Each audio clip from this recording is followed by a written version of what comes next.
Welcome to the Steel Guys, the episode of April 22nd, 2026. We're here live on YouTube and LinkedIn.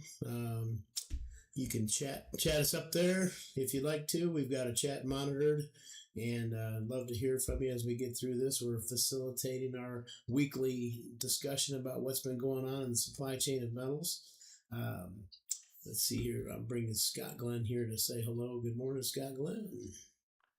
Good morning, Jim, and good morning to everybody who's out there listening. We appreciate you joining in and look forward to a good, healthy conversation here. You bet some Red Rider, as they say. Yeah, somebody used to say anyway. I don't know if they still say it or not. You do. Yeah, there used to be a guy that used to say that all the time. I don't know why. I don't know why I say that. He used to say that all the time, but God, one of those phrases. Yeah. Few of them out there that we talk about. So I think this week, we decided next week we'll do Wednesday again, and then we're going to take a couple week break. We got a wedding in the family for one weekend, and then we got a wedding outside of the family the weekend after that, and it kind of interrupts the travel schedule and things like that for a couple weeks. So we're going to take a couple weeks off, and then when we come back, we're going to come back on Fridays. We're going to start doing this on Fridays. Give that a shot at Fridays around 10 o'clock.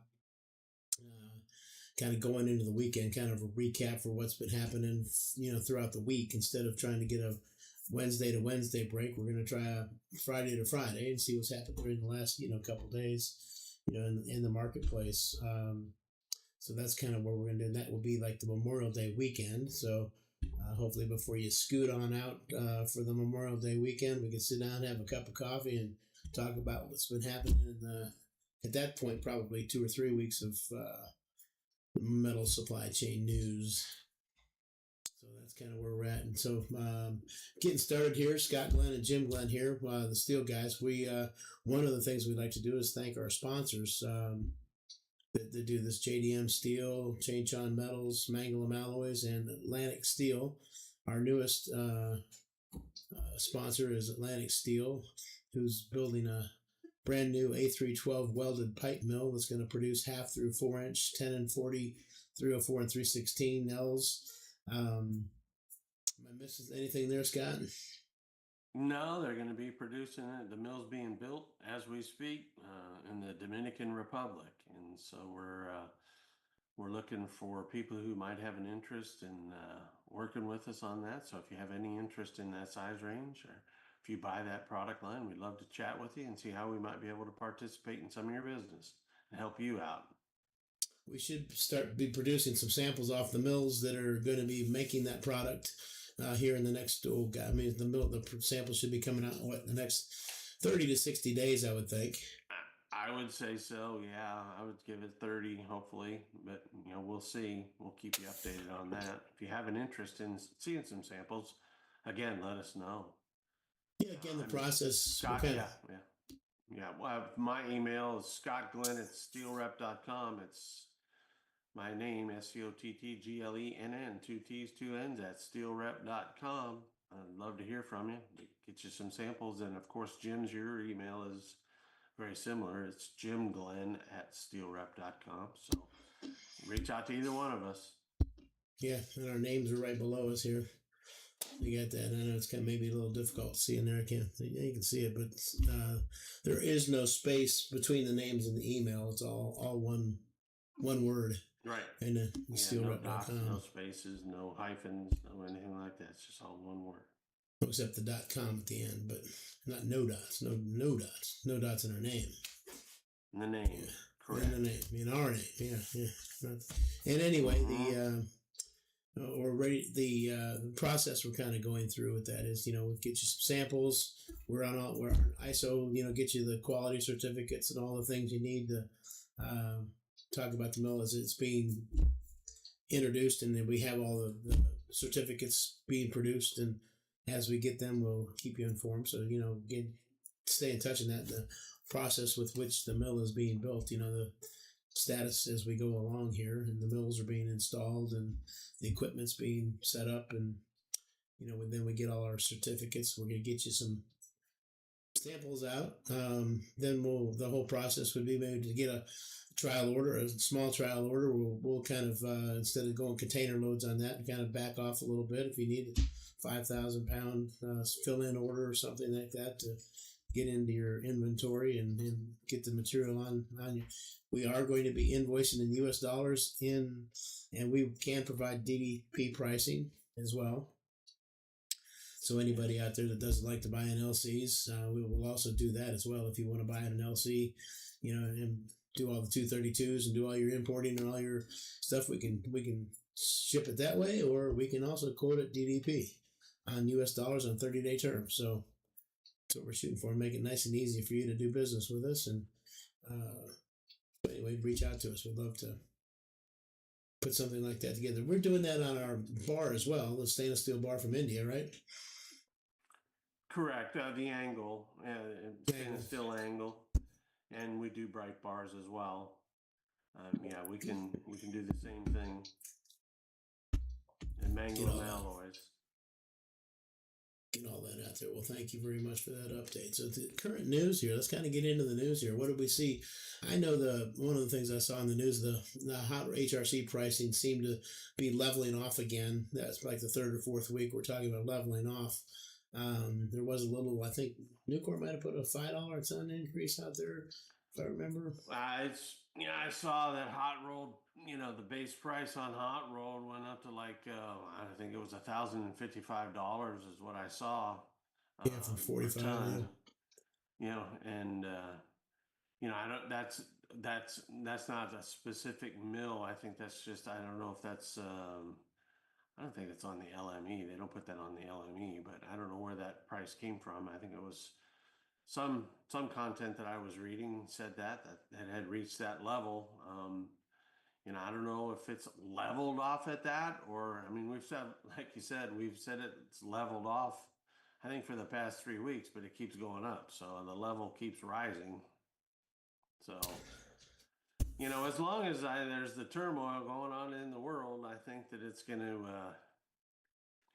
continue to be that way. Import products have diminished. I think in February I saw that it had diminished like 15% from, I think, year on year.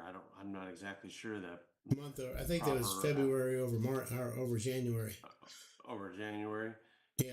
But anyway, that's obviously giving them the green light to raise prices and push out their lead times and domestically, domestic people, correct, not the import, obviously, but yeah. So we'll see how that goes. As we've talked about in recent conversations, I think the demand's pretty stable. I don't think it's stellar, but we'll get into that as we progress in the conversation.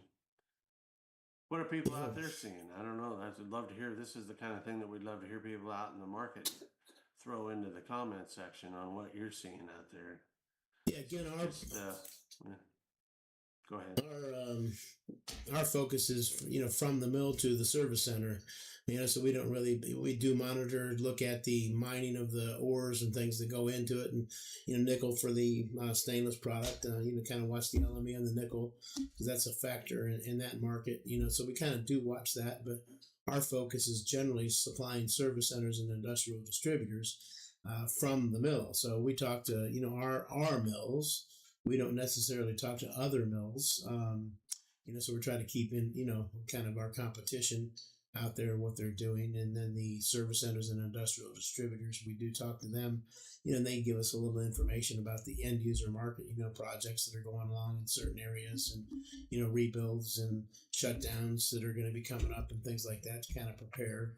But generally speaking, that if they're selling it out of their inventory, they're just replacing their inventory as opposed to a project buy where it's got a 6-month lead time and you're quoting it, and you're going to bulk buy it somewhere along the way and get that shipped directly to the job site. There are those projects that are out there too. So, kind of watch those as well. Right. But most of our stuff has been inventory lately. So, we're just kind of monitoring, the month to month purchases or every other month purchases on certain products, and then the 4 to 6, sometimes 4 to 6 month lead time on import product.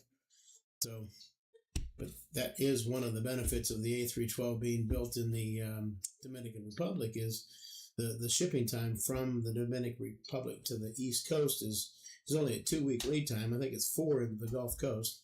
I was amazed at an extra 2 weeks, but the 2 weeks into the East Coast ports. Short lead time compared to other import sources. And there are no countervailing duties or anything like that on just the 232s. Right. But the Dominican Republic has no countervailing. I don't think they produce any welded pipe at this point. So it's going to be a new mill in a new country. And we're going to watch certainly not want to, would certainly want to step on the toes of, try to keep it clean and the way it's supposed to be run correctly to compete in the marketplace and put a quality mill with a quality source with quick lead times and competitive pricing. That's the objective. That's what we're shooting for. Again, we're new into it. I mean, we both know the pipe market, but we're new with this particular mill. We're introducing it, and it's a brand new supplier. So, we're trying to get the word out there. So, if you have any needs, that's what we're here for. Talk about it. That's what you betcha. Red Rider. I'll use that one again already. Yeah, there you go. Twice. Lock and load. Yeah.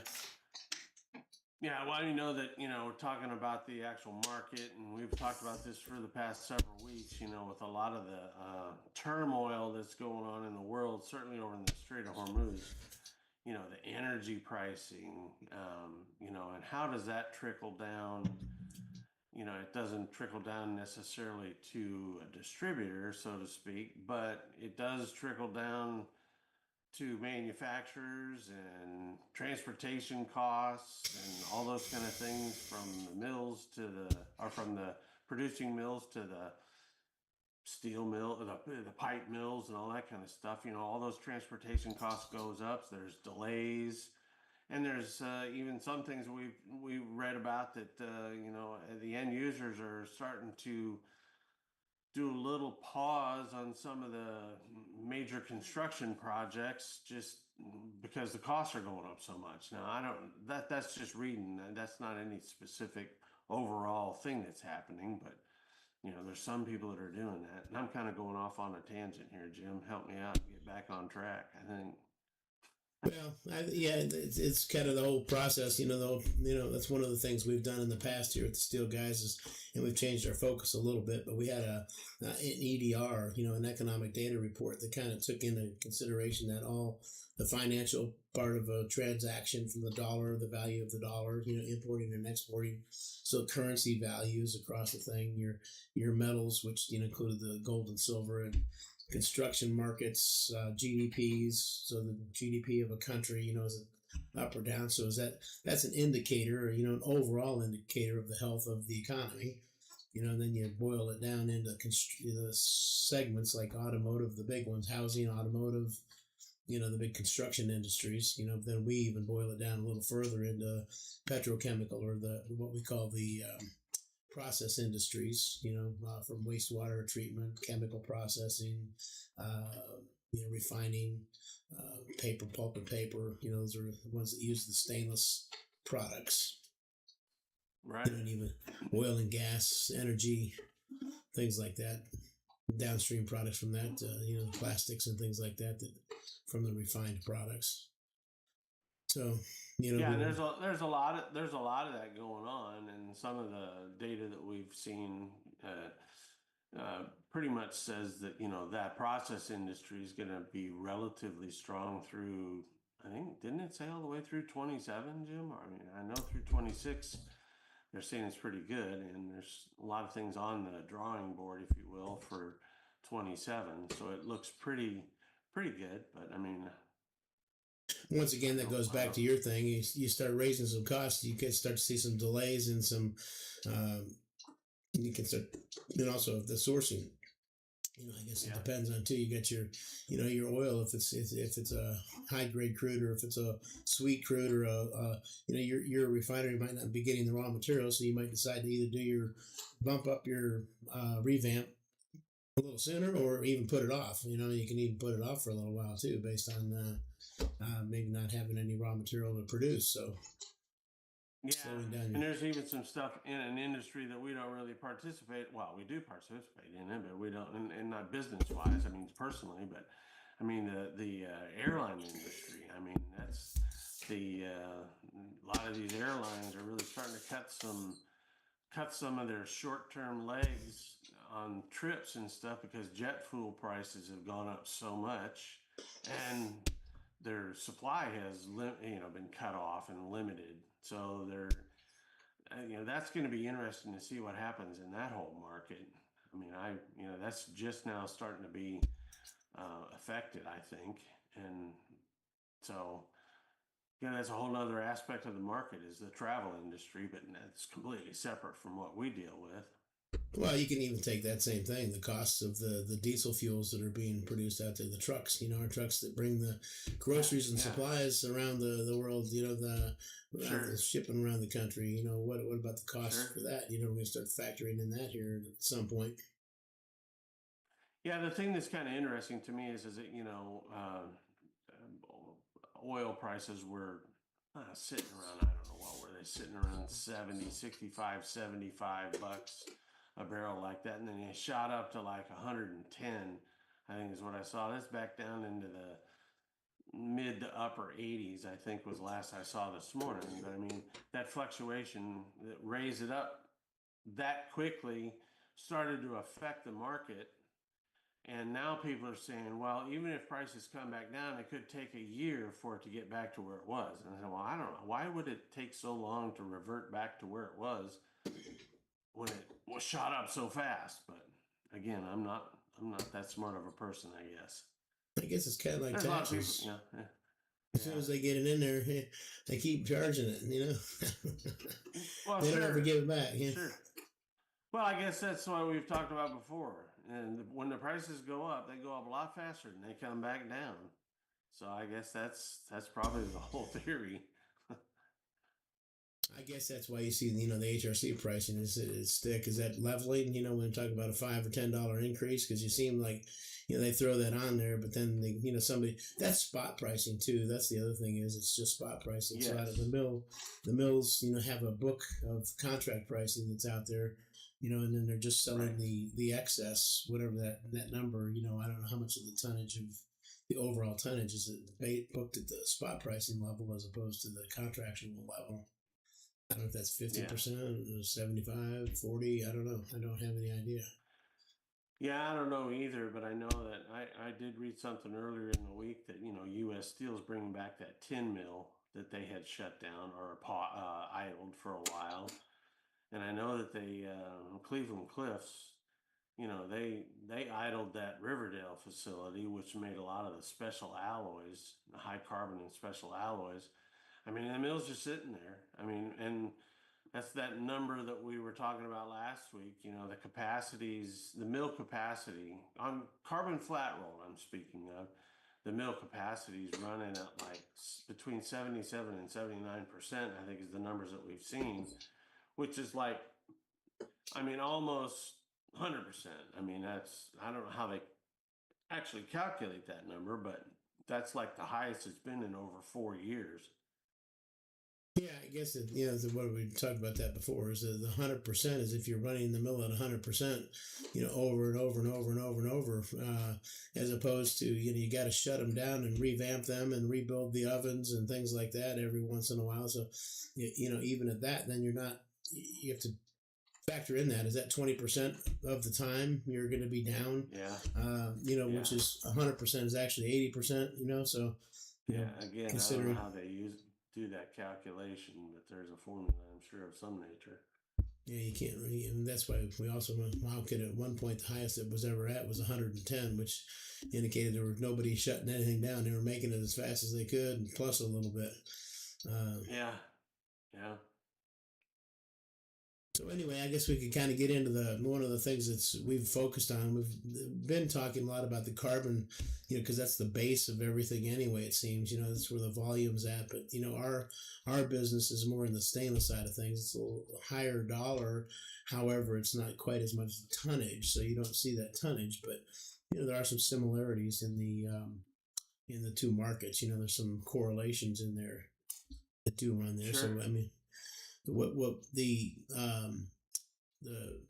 Tube and Pipe Conference in Dusseldorf highlighted that the Middle East tensions are delaying some large-scale energy projects and lifting freight costs for some seamless products. Again, when they talk about that too, I think that's not necessarily. It says the Stainless Tube and Pipe Conference in Dusseldorf, but I don't know how much they sometimes that seamless is that oil and gas stuff. I'm not quite sure the downhole and the piping. I don't know how much that has to do with transmission lines as well. Right. Yeah. I don't know that was referencing stainless steel. Is that your point? I mean, that includes all kinds of stuff. I mean, carbon, alloy, stainless. Like it said, it came out of a lot of different forms of tube. There's a lot of different forms of tubing out there, pipe and tubing. Yeah, so I mean that says the Stainless Tube and Pipe Conference, but I don't know if that again. Yeah, I guess one of the things that's confusing to me is why would they limit that just to the seamless market? I mean, it would seem that would be affecting. Is that indicating that that part of that area of the country produces a lot of the seamless product? Is that what they're referring to? I don't know the large scale energy projects. I don't know when you're talking about large scale energy projects. I'm not quite sure.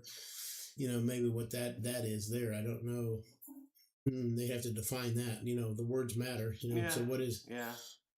Talk about what is a large scale. Those are the ones being delayed. Small scale, does it matter? Is it seamless? Is it more welded? The smaller scale things. A lot of variables there. Right. A lot of different variations for sure. But I think that's an in general statement. I mean, it's kind of what I was saying before too, because it's affecting everybody. Maybe making a major effect in that area of the market, but I think it's affecting everybody to a certain level anyway. Yeah, the other thing that they were talking about was the European seamless stainless tube market is becoming increasingly import dependent, which is a trend that is also in the U.S. has been seeing that as well as the buyers confront tighter domestic markets, that's something we've always talked about as well. I mean, so now we're starting to see that, and having sold for domestic producers over the last 30, 40 years, and seeing the import pressures. And that's again in the U.S. We've seen that with the 232s to combat that, which is always still amazes me that somebody can put a 50% increase in their costs and still sell something in this country. I just don't. Yeah, I know. Don't understand how. I don't think our domestic mills are either that much below the market, above the market, that they can't even compete, with a 50% tariff on there, or they're making a ton of money, Right. So I can't figure. I never have been able to figure that out. So anybody out there that can help me figure that one out a little bit, because again, I still don't know how you can sell a product in the country with a 50% tariff on there. So if you're going to sell it for me $1 on a normal basis, and you have to go put $1.50 on there, geez, oh man. I mean, that's... Well, not to mention you got a 50% tariff, plus you've got the freight issue, the cost in the freight, which is escalating as well. So, it's continuing to change. And as we've said for many, many years, it's like, the pricing fluctuates all the time. There's not like, well, it's going to cost $1 this month, and next month it's going to cost $1.05, and for the next 3 months it'll be at $1.05, and then it's going to go to this. It's like somebody's quoting this price this month, and next month they're not competitive. So, and it's a moving target. So I don't envy the purchasing agents for metal service centers and the PVF industrial distributor people, because it's a challenge. How much do you buy? When do you buy? It's time to buy now. Is it going up, going down?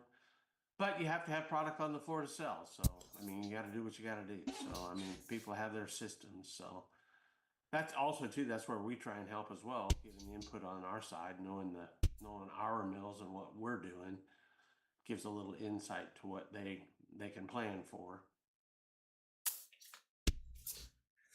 All right. So one of the things that came up, yeah, that was a lot. That was a load there. That was Einstein on steroids.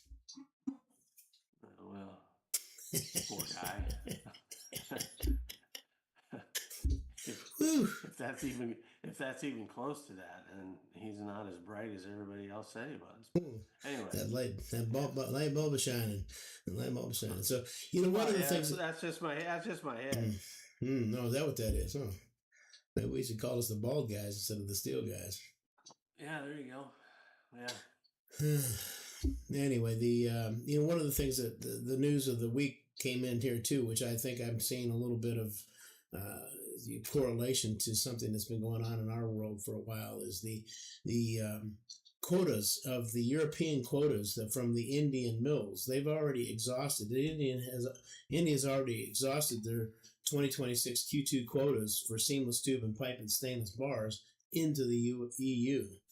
So that was something I think we saw that maybe late last year and early this year, was some of the Indian mills they're shifting their production to the EU. They had taken orders maybe for other places, and they shifted their sales, or anyway, and the production to shipping up there so they could get higher quotas for this year.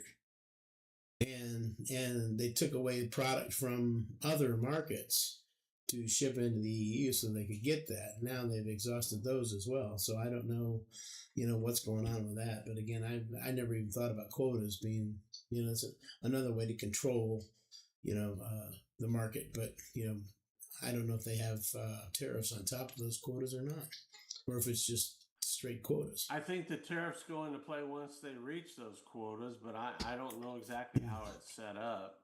I don't. But speaking of tariffs, that's another thing too, is that I saw something that, some of the rulings in the United States here, that some of the tariff payments on the ruling that was a couple months ago are starting to go out now. I mean, it's in the billions of dollars. I don't know how in the world they're figuring that out, but one of the things that I saw in the news, and I think it might have been in the information that we have here today, is that the Trump administration's evaluating the Section 301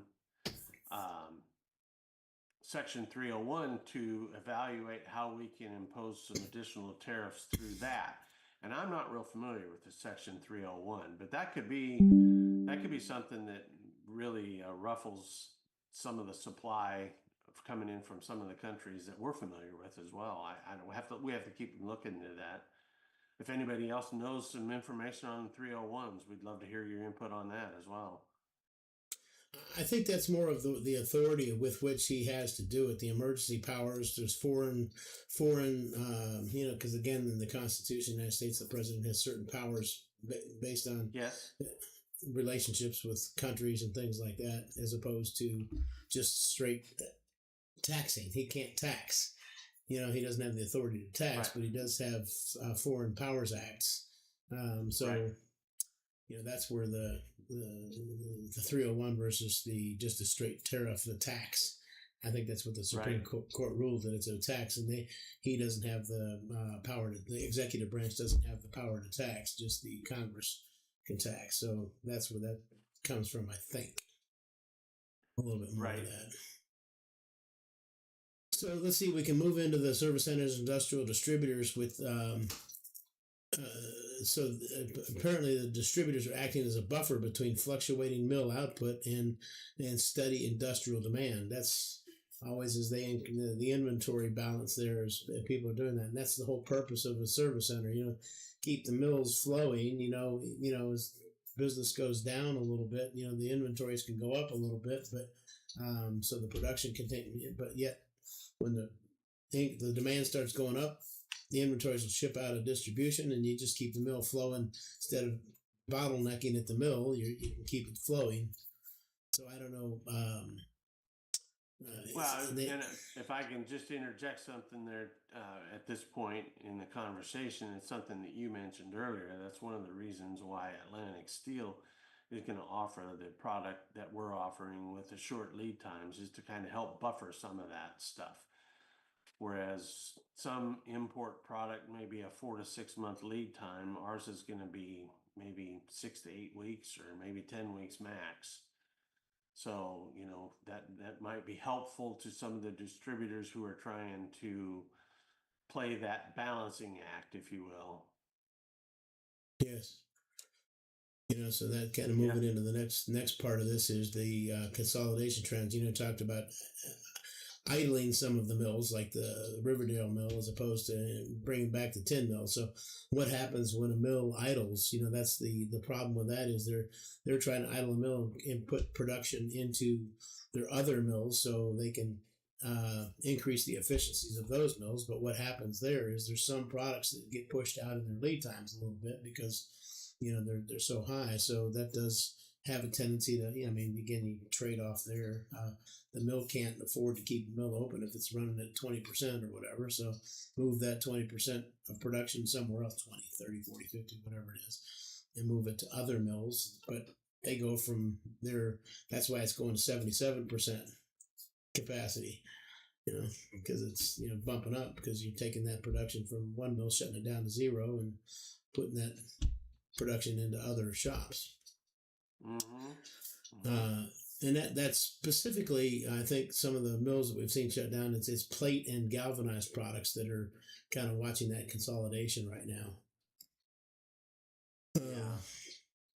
So the other thing is to see scrap and pricing. The scrap always has the input value. That's as scrap pricing goes up, which actually they've been remaining stable through mid-April. So that does provide some cost predictability for the domestic mills. And then scrap prices have creeped up a little bit since that remaining stable comment was made. They've creeped up a little bit.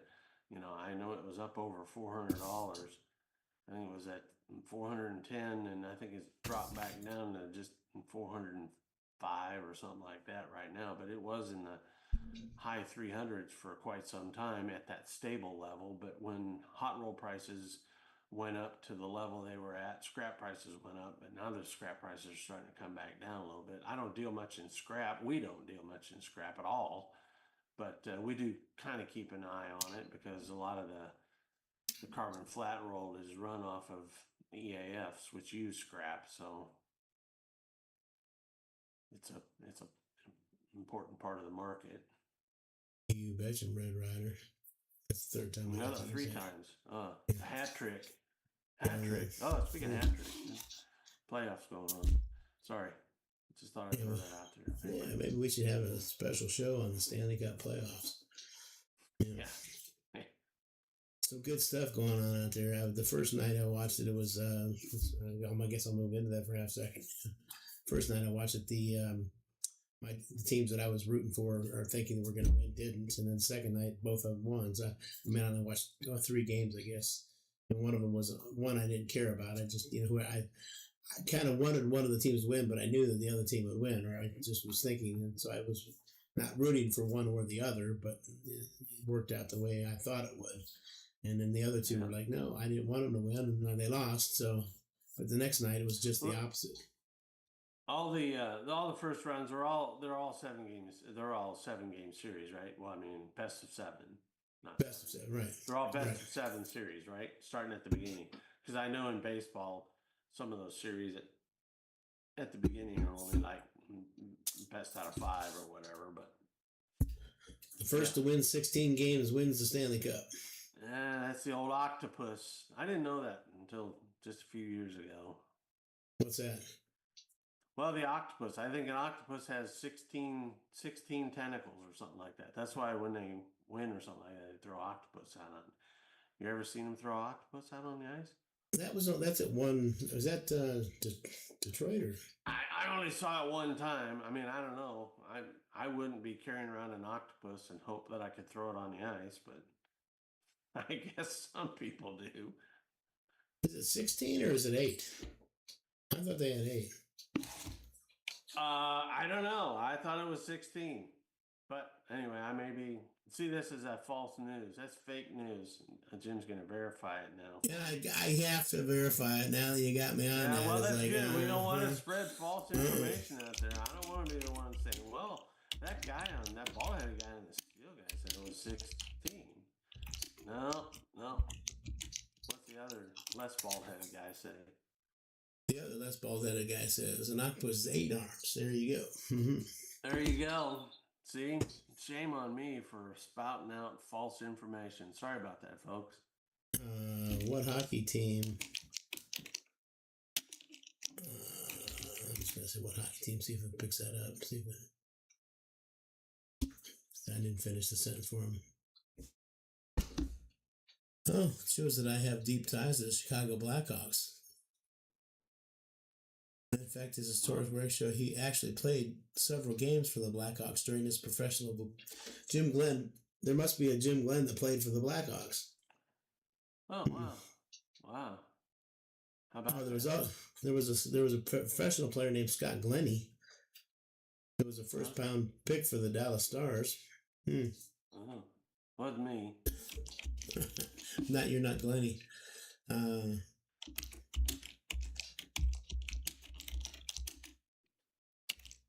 We're kind of getting sidelined into I know. The hockey game here, but that's all right. Yeah, we were going to have that whole special show. Now we don't have to have a special show about it. No, not now. The Legend of the Octopus. The symbolism began in 1952. See that at that point they needed 8 games to win. Okay. That's why. Well, I knew it represented the amount of games that you needed to win. I knew that, and I was also right. Detroit. 2 brothers, Pete and Jerry, who owned a fish market, threw the first octopus on the ice at the Olympic Stadium in '52.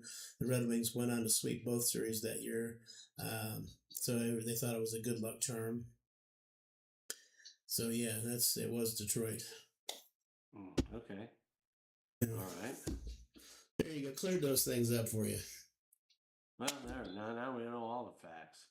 Now you know. Now and that was the internet that told me that, so it's got to be true. It's got to be true for sure. All right. So what else is going on in the market out there? Well, we can get into the market, the end user markets. The construction and end user markets here, the energy and the infrastructure markets. Which were Union Pacific and. Who was it? The people up in Colorado did a 7-year thing. Colorado Steel or something like that, or it wasn't Colorado, but it's not Colorado Steel. What is the name of that mill? Yes, I remember. Rocky Mountain. That. Is it Rocky Mountain? Rocky Mountain Steel. They just secured a huge contract. Domestic rail supply, and then also. Rolls-Royce received small modular reactor projects, which are both major long-term demand drivers for heavy wall pipe and specialty fitting. So, there's some good news there for long-term, demand. The automotive demand, India and Canada both reported record vehicle sales in the first quarter of 2026, which is a sustaining demand for cold-rolled and coated stainless products. So there's some, again, more good news for the market and economies, global economies.